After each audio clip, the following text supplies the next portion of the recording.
Good afternoon, ladies and gentlemen, and welcome to a special edition of Asaph Cafe. We're taping in my home. It's like how Edward R. Murrow, remember he used to take the cameras and go into people's homes? Interesting. Now, I don't live in a mansion, obviously, but to me, this is my Taj Mahal. This is a mansion. So I thought we would just have a kind of an intimate just talk one-on-one like we normally do, but just in my home. Wonderful. I am your host, Asaph Adonai, and on my right, we have affectionately our aging rocker, Emmett. Can you see me? I mean, this is kind of an... Okay, well, good. And I don't know where we can look, where we look in the camera, so you can just talk. We'll just talk and have fun, and we'll give a tour of this place here, too, my home. I just bought this piano here, or I shouldn't say, I got it, thanks to Linda Brooks Curtis. If she shows up, Linda made it possible for me to get this piano. It came from the Missoula Manor. They had it in their chapel, and what they would do is they had their services, in the chapel Sunday morning, but they couldn't transpose. How the electronic keyboards can lower the instruments and the sound. You can't do it on these. And some of the older seniors couldn't sing the high pitch, so they went and bought an electronic.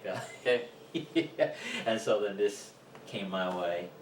It's got a beautiful tone. Well, first, I forgot to start us off with prayer. Sure. Heavenly Father, bless us and bless our home and our time together and our food in Jesus' name. Perfect. Yeah. So and this is our non-alcoholic bubbly. No, it's not wine. Almost tastes like it's very good. It's delicious non-alcoholic bubbly. You and I are going to just do a one-on-one for now, and we'll give a tour later on in here. How have you been? Quite well. How about you? Just beautiful fine. home. Yes, it is. I feel blessed to have this home here. Beautiful, beautiful. It's kind of an empty living room space, and I kept it empty for a reason because I wanted to give the piano priority. Yes. I wanted to get this piano first, and the setup that we have in this living room is temporary. I'm going to get a sectional, and I'm going to put it in this corner here, so when I do performances at home, it'll be just like a studio kind of a thing. So that's what I'm going to do. But in the meantime, I have this temporary setup here, and let me just show you this. It's beautiful. It's just, and the outside, is there a way we can film the view? Yeah, we can go down the staircase too and show. Well, I was thinking the view from outside on the blinds, just not the view downstairs, but the view outside. Well, we can. We have time. I think we have time. But I was thinking the view out because it's spectacular, the South Hills. You can actually see the South Hills and some lawn. It is so beautiful. I have a nice view. Well, let's do this tour first. This isn't much. This is called a studio.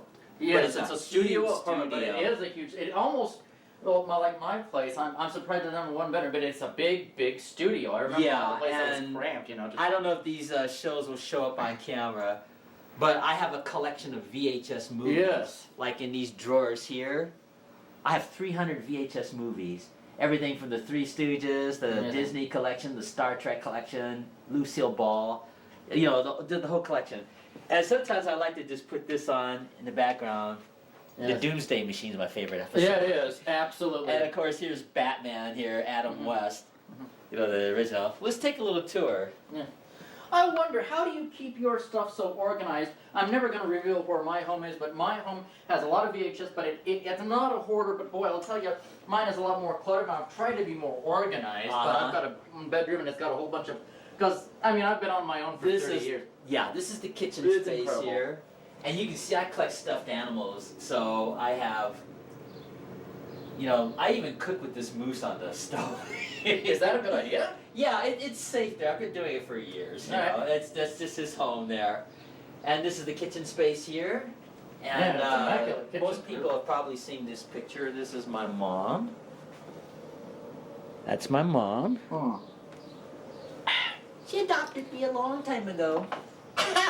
Delicious. So yeah, and if you look here, I got a letter from the President of the United States. Amazing. George W. Bush, because I sent him a copy of my CD.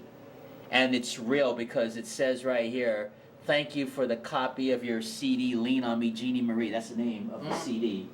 So it's an intimate letter. That's not a rubber stamp. That actually came from President Bush. Amazing.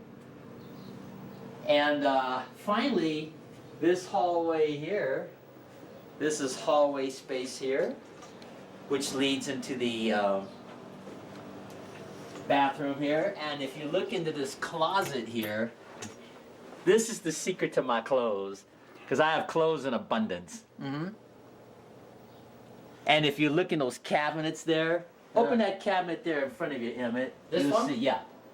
If you look, I have clothes here. I have clothes here. It's like I turned this kitchen into a clothing area It here. is amazing. You're I so have organized. sweaters in here. They're all organized. So this is pretty much. That's amazing. I always wanted to have an abundance of clothes, and the reason for that is because if I ever go back to the big city, I'll never have to be burdened with getting clothes. You could go to a Herberger's or Sears, and one pair of pants is like $50. Yikes! Even this shirt I'm wearing is almost $60. Yeah. Italian shirt, so it's good to get clothes. Now, Yeah. let me show you this bathroom space here. It's very important, yeah. More stuffed animals in here, as you can see. And I'll turn the light on there. So this is pretty much my home. Oh, wonderful. As I stated, I feel very blessed to have this Indeed. home. I've been here for 2 years. Mm-hmm. So we'll turn this light and follow me. Mm-hmm. And I have more in this hallway here. There's more clothing Mm-hmm. in this section here. It's going to probably be dark let's see if I can reach in there. There we go. See? And look at those Italian shirts. These are all Italian shirts right here. Mm-hmm. Those really expensive, like 50 bucks a Mhm. shirt, you know. So let's go back into the living room. And Valerie McNair, she's a friend of mine. She gave me this for the dishwasher. Isn't that cute?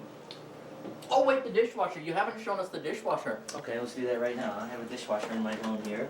Oh, hello, dishwasher. But How are see, you? this little stick on here, Valerie got that for me. Wonderful. It's just makes it look It does. homey, you know. So let's go back into the living room. Hello, dishwasher. My name is Emmett. Good to meet you. We're gonna be best friends. Oh, dishwasher, you're fascinating. Oh. I love talking to dishwashers and washing machines. and Anyway, dryers. I'm probably not going to be doing much piano playing in this segment here of Asaph Cafe. I just wanted to have a one-on-one and share my Wonderful. home. Well, And you never can see that Yeah. front entrance right there. If the front entrance here, I'm going to keep it open and we just tape it here. in case Linda Yeah, shows. you never have to be lonely. You always have the dishwasher and the coffee maker to talk to.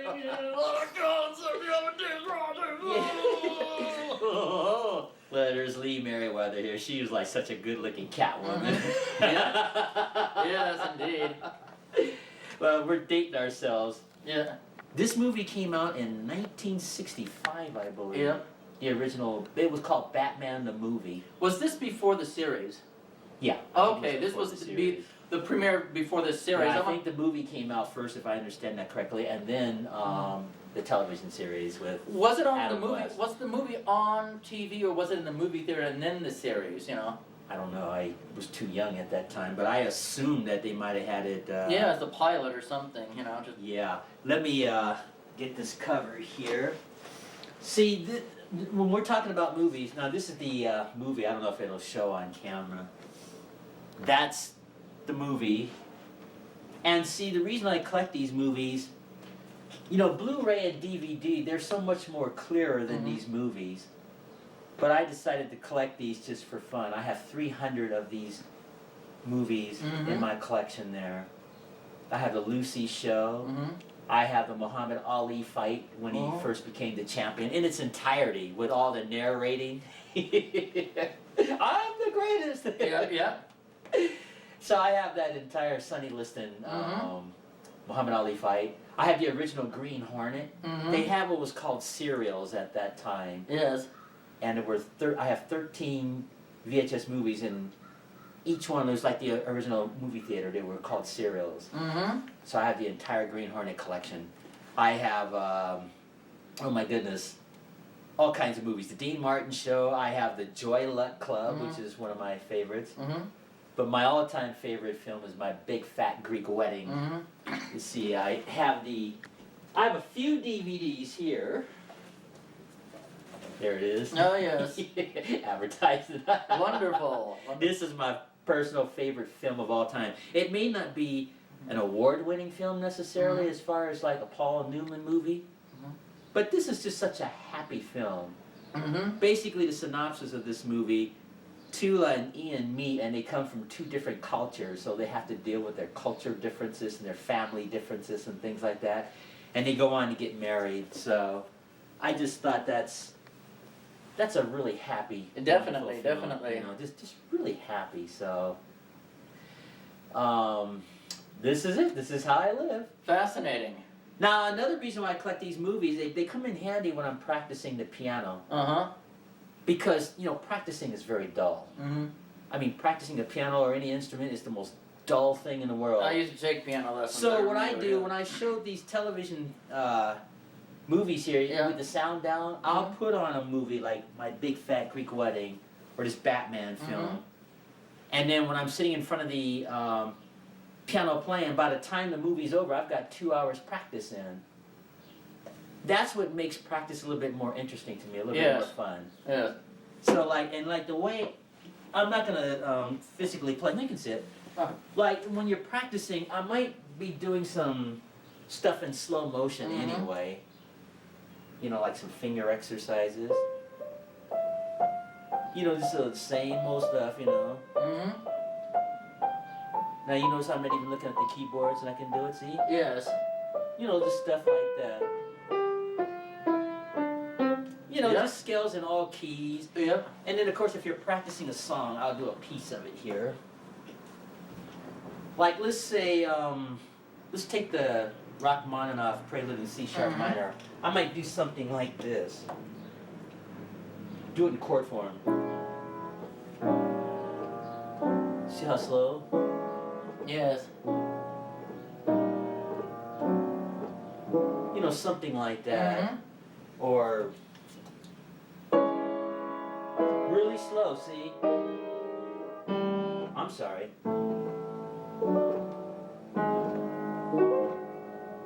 You know, something like Mhm. that. And by the time you do that in like a whole hour, you've got an hour practice in, or 2 Uh-huh. hours. Just put a movie on and work on one composition. I can't believe I missed that note, but Mhm. but anyway, that's how you do it. Yep. And then you take a break, come back, put another movie in, and do another 2 hours. Fascinating. And Yep. then, you know, or you know, you don't have to do it in sets. You just, you know, they don't have to be a literal 2 hours. It could be. Right.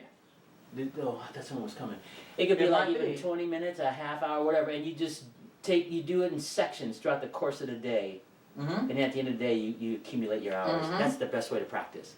If you sat in front of a piano for 8 hours, literally, your head would fall off. Yes. No, when they say they're practicing 8 hours a day, it means they do it in sets. It's like weightlifting. I see. They do those little cycles, repetitions. You do the same thing with the piano, you know. And that's how you practice. One of our guests might be coming. I don't know. Well, let's see. So, Kristen, you're doing okay too? Thanks for coming and taking time to film this here. Yeah, no problem. So. I have a question. What about this? You want to talk Oh about yeah, you here? can show that. Yeah, I'll show this it. Is, I'm in the I perfect wouldn't even thought of position that. to show it too. So. Yeah, this is one of the articles that was written about me. I don't know if it shows up. Yeah, it's showing up pretty good Oh, right it there. is? Yeah. Yeah, I made the Montana Senior News. They did a story on me back in 2011. And this is the Paddy Creek Market over there on Higgins, Southwest Higgins. Yeah. I played in this store for 3 years consistently, and then we toned it down. So now it's just whenever they have events. But this is just covering some of like a flyover of my piano career. So let's talk about that for a second for the people in the TV audience who don't know. Yes, fascinating. Yeah, I'm from Sacramento, California. I was born in Alaska. Uh-huh. Come from a military family. Uh-huh. And my father was stationed at Ladd Air Force Base up there in Fairbanks, Alaska, Mhm. and that's where I was born. So from the time I was born to the time I was 12 years old, we traveled everywhere. We traveled across the United States back and forth. Mm-hmm. You know, Washington, D.C., Virginia, New York, whatever. Mm-hmm. And California, of course. And then we lived overseas in Taipei, Taiwan, too. And went to school there. Asia, 2 years, maybe 2.5 years, something like that. And so when we finally settled and came back to the United States, Mhm. my father was stationed at Langley Air Force Base in Hampton, Virginia. and I think I was like 4th grade or 5th grade, something like that at that time. Mhm. And I told this in my autobiography. My father used to drink all that gin all the time. And every time he would drink gin, he'd leave the house and come home with something brand new, like a toaster, or sheets, blankets, lamps. You know, he'd just drink in the morning and then come home with something new. And one day he came home with a brand new piano.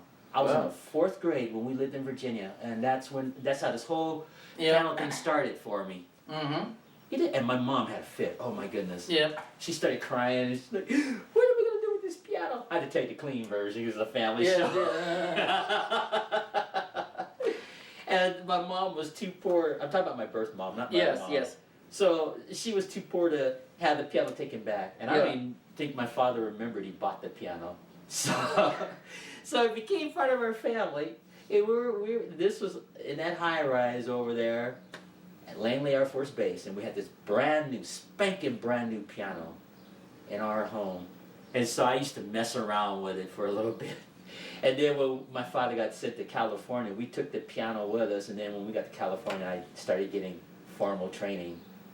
Trumpet lessons first, and then of course the piano, and the rest is history. So that's a true story. That's how that actually happened, and that's an unusual way to get started in music, I think. Usually, you know, your parents say, "Okay, Asaph, would you like to learn how to play an instrument?" No. My father drinking gin, he brings a piano home, so. It was a funny story, the autobiography. If you reach there, that's the book right there. Show the audience there. This is my autobiography, Supermarket Pianist. It just got published last year, so it's a fun book. Oh, it's a wonderful book, yeah. So I told that story about my father and how we got a piano in our family. And then when I graduated high school, I did student teaching for 2 years at Foothill Junior High School, my old junior high school, and I was working with 5 band classes a day. I was 17 years old then, 17 to 19, and I was just assisting the band teacher. His name was Monty Edison. He's probably long gone by now.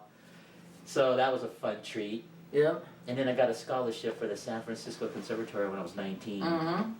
And Mr. Edison made the arrangements for me to go to that conservatory. Then after I went to that school for about a year, I got my first job in California, and I was playing at Loyola Marymount University. At that time, they didn't have any marching bands, concert bands, no orchestras, nothing. They didn't even have a pep band in this school. So they invited me to do all of their music. I played, well, I was still able to play that trumpet at the time too with the piano, so I would play the national anthem, you know, for the basketball games, because you don't have to be no Doc Severinsen to play the national anthem.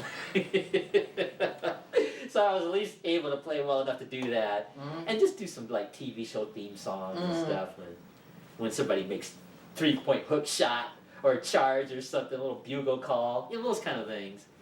Anyway, I did the basketball games and their school functions for 5 months at Loyola.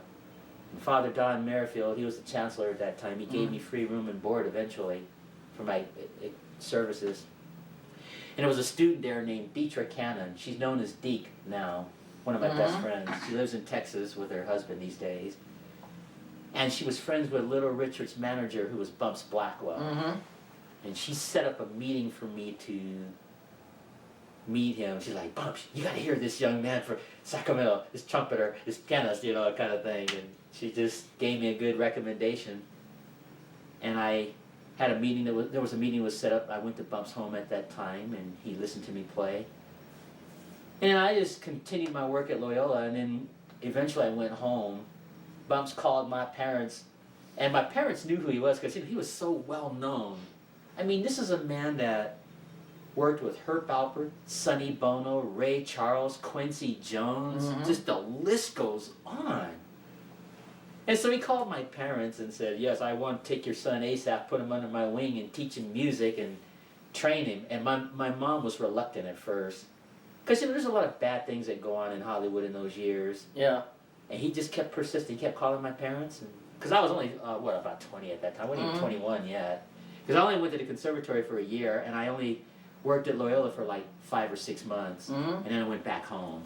So that still had me in my 20s, or like 20, near 21, something like that.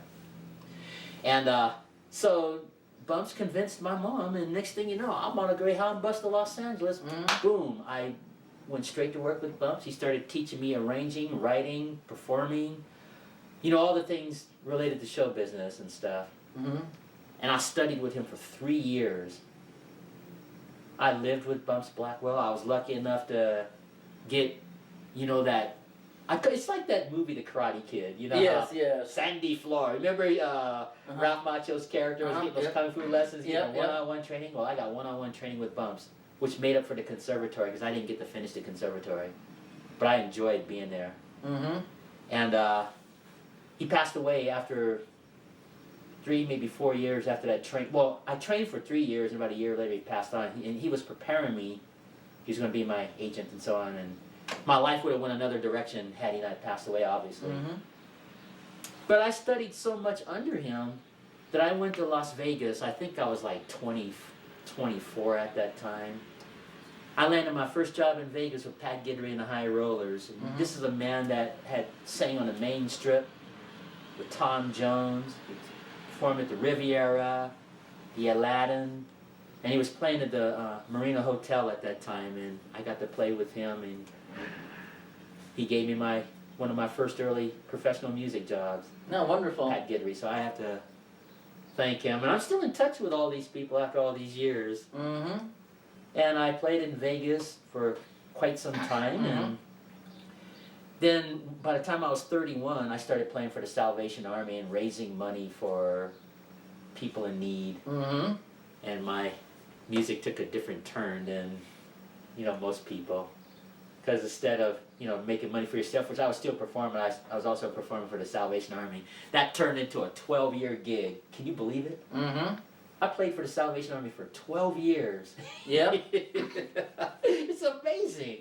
So, hey, if you want to get in on this, you can, Christian. All right, no, I'm good. I'm having fun watching. Make sure the camera's working. Okay, that's fine. I was wondering, you mind if I get one of those hot dogs? Yeah, and I've left some bread right here too. I'm gonna have one for me.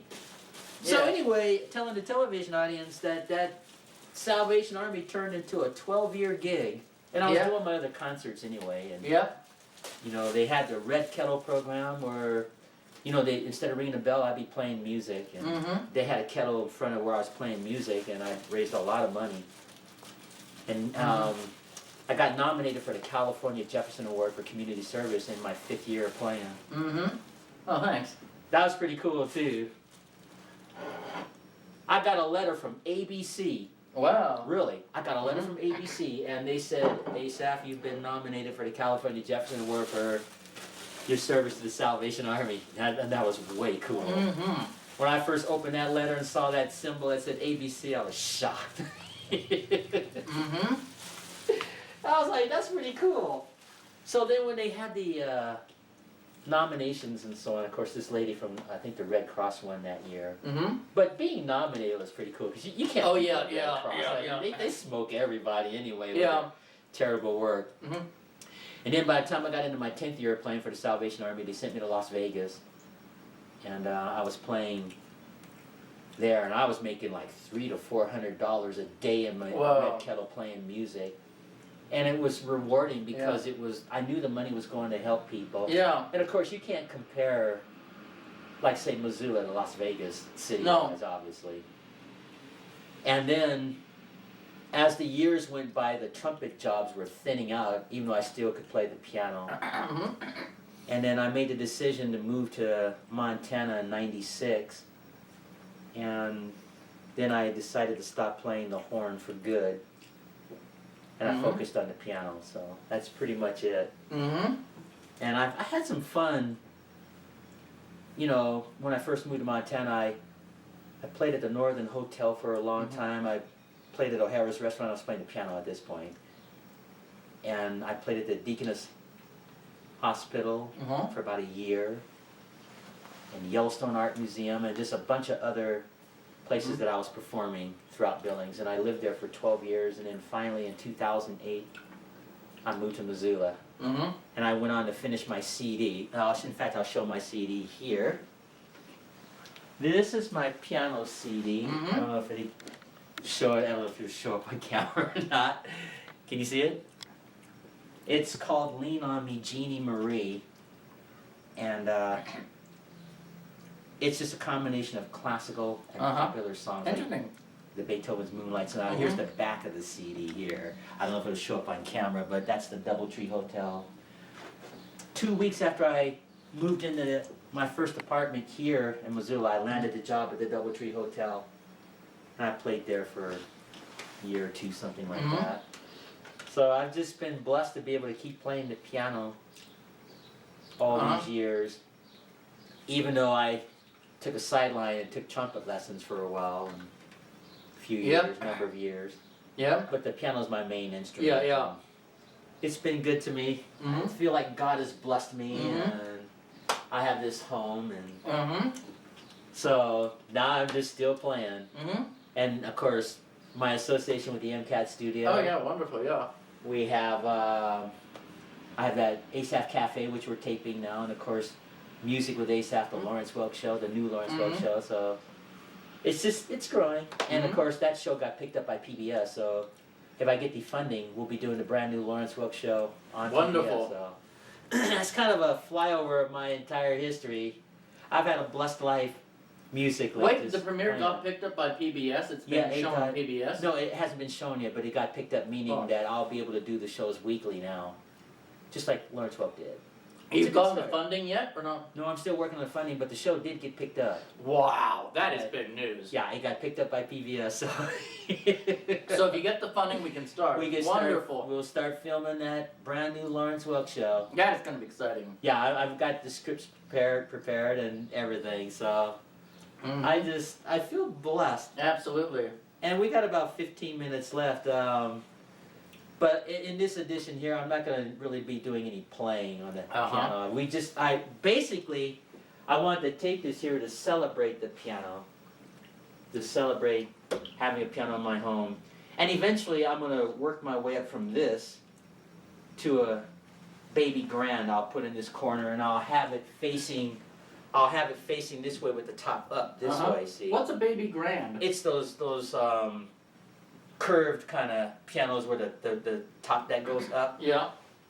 And I'll have an angle facing this way, and then I'll put the sectional behind you, curved here. Did you get the shot of this view here? Not yet, no. Let's try that while we have a chance. Yeah, I'll do that. Since you have a vacuum cleaner, should we get your vacuum cleaner and talk to it? I haven't met your vacuum cleaner. This here is the rest of the house. You can probably go and get it from the kitchen view too. It's a little bright. I can't change the brightness, but That's okay. while I'm in this mode. And see, this bird here is pretty cool. This particular stuffed animal means a lot to me. I got this from Sister Dolores Hilbrand. I'm not even sure she's with us anymore. She's a nun. And I used to clean her house for her when I was in Billings, and when she got reassigned, she knew I collected stuffed animals, so she left me this bird that I had to remember her by. Now normally this bird would be outside if I had a house, but since I'm here, I'm going to keep it inside. Yeah. So this is, and you know, some of these other stuffed animals are important to me because some I got from performances, piano performances I've done over the years. And a lot of my stuffed animals are in those closets that we saw earlier. Yeah. Because I'm not in a home. Yeah. So, you see, it may be eccentric, but I'm very eccentric. I you collect know that. stuffed animals. I think it's wonderful. I'm Yeah. very eccentric. You know that. I just. So this is pretty much it. Well, in my bedroom, I have pictures Let of. me show something here. I don't know Yes. if this will show on camera. I'm going to open this up here and get a view of this here. Yeah, let me see if I can. I don't know if it'll show up on Oh camera. yeah, it looks like Beautiful. it will let me do the exposure. Well, I'm blessed to get this view here because there's deer, like in the summer, that'll nibble in the grass right here. And see, if you look on your right, there's Albertsons right there. There's those houses, the hills over here, these trees Yes, beautiful, and stuff. beautiful. And the housing authority is just directly across the street, and it's just a beautiful view from upstairs. Yeah. It is. Let me close this here for the sake of the camera. But I just wanted the television audience to see that. And now, what I'm going to do, I'm going to step outside for a second. Yeah. Okay. In my Follow me. bedroom, Come on, Emmy. Come with me. I've cut out pictures from the newspaper of washers and dryers, you know, the advertisements, and I put them on my wall because I love washers and dryers so much. Let's just walk down this flight of steps real quick if this camera will work and get a view of the front. This is the Wildflower apartment complex here. And let's see if you can get a shot of this here. Maybe a shot of some of this here. I just feel so blessed living in this complex here. And this is the entrance to the home here. It's just a beautiful complex. There's all this beautiful scenery here. Okay, let's go back into the living room. But I just wanted to show this with the television audience here.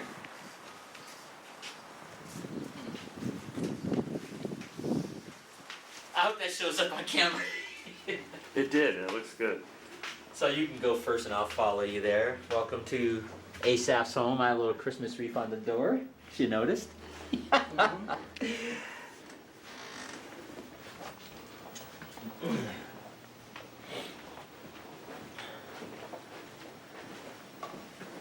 So I'm going to say some final things here. This here. I don't know if you can see this. This young woman here lives in Ho Chi Minh City. Her name is Dan Bai. She's a good friend, very dear friend, special person. And we've been Skyping and corresponding, and we call. And she sent me some gifts, postal mail too. So I hope to marry this girl one day. We'll see. Yeah. It sure is tempting, but we're good friends right now. So I wanted to share that with the television audience. And finally, before we sign out, my mom. She was in the... Have a seat there. Yeah. And I should put her picture on the piano there. Well, let me get this close up. So for the television audience, I have two moms. This lady is not my birth mom. She's my other mom. And she adopted me a long time ago. That's a long story. You have to read the book. But her name is Lois Stevens. Can you see that? Yeah. Her name is Lois Stevens. And I love this woman dearly. She's the love of my life. My treasure, you might say. I've known this woman all my life, so maybe we'll talk about her on a future cafe. I think I'm going to just leave Mom's picture here. All right. Yeah, but she's my second mom. As I said, she adopted me a long time ago, and I'm just very blessed to have her. So, any final word? Well, we still got about 10 more minutes. Yeah. But this is going by really fast, though, you know? Yeah, it is. And I'm glad I got a chance to share my home with the television audience. Boy, it's windy out there. It probably blew my hair all over the place. Yeah, it is. So, you want another one of those hot dogs? I'm going to have one of them too. Yeah, good idea, good idea. Yeah, let's have some more here. Get some bread here. So, you know, I just wanted this to be kind of an intimate kind of... I think it's wonderful, setting. yeah. And, Sorry if I seem distracted. I'm not just I'm looking at not only you, but the TVs. There are two TVs. well, yeah, I do this on purpose. Well, I did it for the sake of the show here. So, yeah, the two TVs. And there's Adam West. Yeah. Now looking around you. Yeah, say Adam West is saving the day, you know? Yeah, yeah. There you go. Yeah. I have one for myself, too. I left you, I'll save you one of those too, Christian, so. I'm actually good, so thanks you though. Okay. I'm gonna drink my juice out of Yeah. Yeah. It's a cold day today, kind of. Yeah. It was broiling hot a few days ago, just so broiling. Now it's cold. Oh, I forgot to give you the hot dog. It's so cold. There you go. It's, yep. Kind of odd weather I think we've been having. Now, you know, one thing the television audience doesn't know about me. I used to be a nanny before I became a full-time pianist. I worked for, I guess, a few years as a nanny. I'm talking about living, Yes, yes. like Fran Drescher. You remember that television show, The Nanny? How about Mr. Belvedere? Well, Mr. Belvedere, the actor, his name was Clifton Webb. He was a famous actor in the 1940s. They did a series of what they called Mr. Belvedere movies.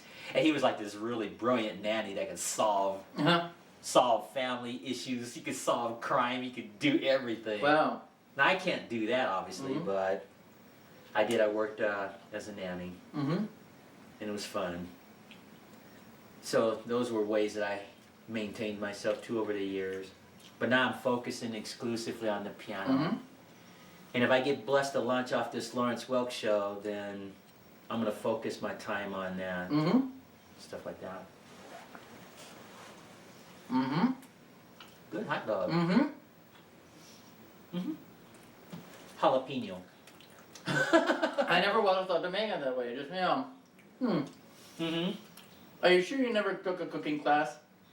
Well, I had some help. That's good, yeah.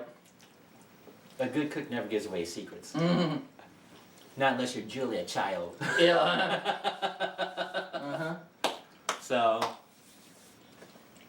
but I live a very modest life. And I put a lot of hours in practicing. Like if this camera wasn't here and so on, I'm working on Beethoven, I'm working on Chopin, I'm working on Rachmaninoff and popular stuff. So it's a lot of fun. Yeah. And I'm still getting used to this piano because I've only had it about 2 weeks. We'll just have fun with Mick Jagger real quick. Yeah. You can bring this here. I'm going to do Painted Black.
So we'll have fun with Rolling Stones. But once I get these keys working better, I can make that smoother and stuff like that. And I had to practice a lot of hours to do that. Yeah. But yeah, that's Painted Black for those who don't know, in case they're like scratching their head. Yeah, I know that song. I know this song. What's the name of that song? It's called Painted Black. So any final words you want to say, Emily? Oh yeah, a surreal joke. There were these two washing machines. They saw a hat in their way. One said to the other, "Is that in your way?" And the other one said, "No, it's in your way, and it's blocking my view." Ha ha! Isn't that fascinating? How about you, Asaph? It's hard to play the piano when I'm not looking at the keys. Yeah. How about me? Just one day at a time. One day at a time. And it's almost 12:30, so let's just wind this down. Let me do that song right. What this song? is called it's called "Oh Where Is My Dog Gone?" Yes. Mind if I get the last of the bubbly, or do you want some more bubbly? Or Go ahead, you go oh, for thank it. you. I hope I didn't spill anything or spill any. I don't think so. All right. And hello, dishwasher. Hello, dishwasher. This will be the final song in the cafe here.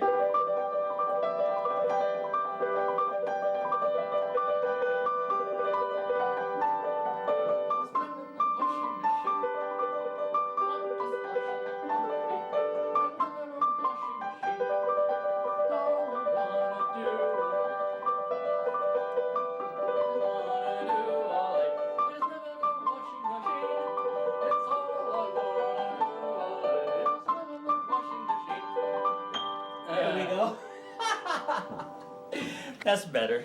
Yep. End the show with that song. Yep. But that's called "Oh Where Has My Little Dog Gone" is the name Yep. of that song.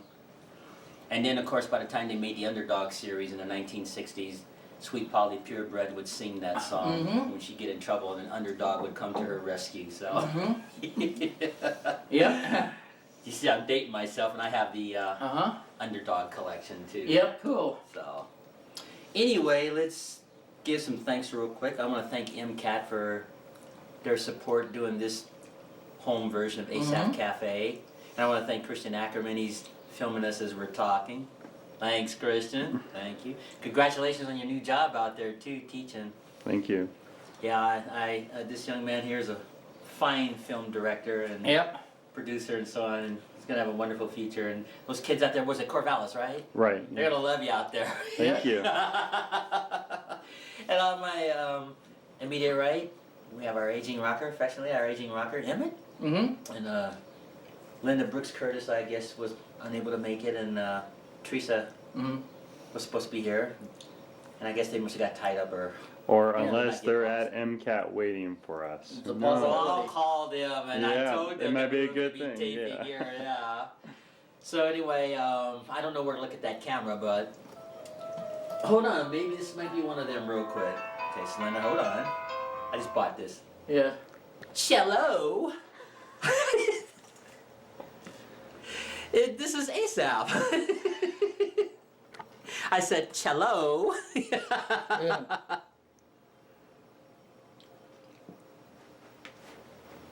Where are you? Here? Okay, well just come to L202.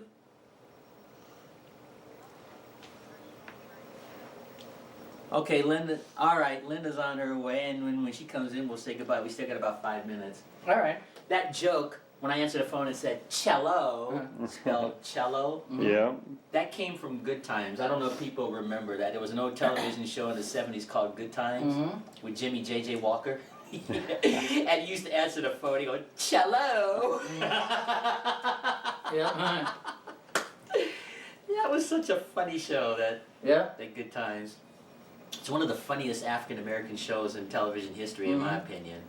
That's the way it was at the time. They had other shows like Sanford and Son and The Jeffersons. I didn't care for that show, but you know. I like the Jeffersons. Sorry You to did? pause. That's okay. Because Well, I was a everybody kid, had I their didn't know what they were talking about, and so I was like, I watched it because I didn't know what was going on really. Well, you know the history of the Jeffersons. Louise Jefferson worked for. She was a There's housekeeper. Linda. Hello, Linda. Come on in. We're gonna be winding down in a few moments, and then I'll give you a tour of the place. Come on in. Already done the show? Yeah, we had to do it early because Christian has to leave, but we're gonna do a second show at the MCAT studio. And if you guys want, I can leave the camera with you guys, set it up like I do, and let it roll, and I can show you where to start and stop it. No, I'd rather No, just do it Okay. here. Do it. I'd rather just do it here. Just up Come on to in, you Linda. guys. Make yourself at home. I'll give you a tour as soon as we go off camera here. And I made some goodies here. So, anyway, this is Linda Brooks Curtis. And we were just winding down. We gave a tour inside, outside, and I demonstrated the piano and stuff like that. This lady here made it possible for me to get this piano, so I'm very thankful for her. Yeah. So, we're just treating this like Edward R. Murrow. Remember when he used to go to homes and interview people? I Would you like to certainly sit heard here? of Edward R. Murrow and his Have a seat, you distinctive can have a voice, seat here, yes. But we didn't have a television then. Yeah, okay. My family did not get television until I was a freshman in high school. Well, Linda made this possible. That's Of why- course, I'm ancient, you know. Well, we can save that thought and talk for the second show there. And we're gonna ride into town with Christian anyway and do the second cafe, so you might That as well sounds join us. fun. Yeah. Are you gonna play for us as we're closing? I did. I can do that once. Yeah, we'll do it again, yeah. Well, let me make some final acknowledgments. I am Asaph Adonai, your host. Thanks for coming into my home and this indoor home intimate version of Asaph Cafe. And on my left, Linda Brooks Curtis. And when we do the second show at the studio on the set, you can be part of that. We can pick up there where we left off here. Anything you want to say real quick before we sign out? Not really. All right, I tell you what, I'll play that song for you again. And until our next show, ladies and gentlemen, Maranatha. And what is so rare as a day in June? I'll play that song again, and you can hear the tone of it.